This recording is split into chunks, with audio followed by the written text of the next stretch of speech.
ముఖ్యమైన నేరం ఏంది అంటే ఓకే ఇది వీళ్ళ తప్పు ఉంది, తాగి నడపడం తప్పు.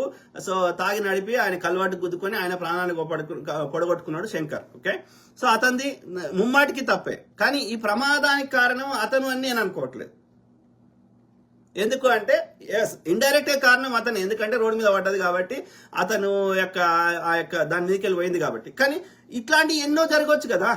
ఇప్పుడు ఈ కేసులో ఏది ఆయన యొక్క వాహనం రోడ్డు మీద ఉంది, కానీ అనుకోని ఇప్పుడు మన రోడ్డు మీద పోతుంటే అనుకోకుండా బర్రె అడ్డం రావచ్చు, అనుకోకుండా ఆ యొక్క ముందడ పోతుంటే ఆ రోడ్డు తెగిపోయి ఉండొచ్చు, ఏమన్నా అయి ఉండొచ్చు కదా.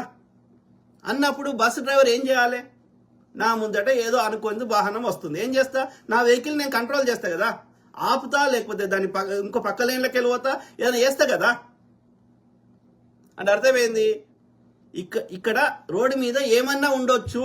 నేను నడిపేటప్పుడు నా రోడ్డు ముందట ఇప్పుడు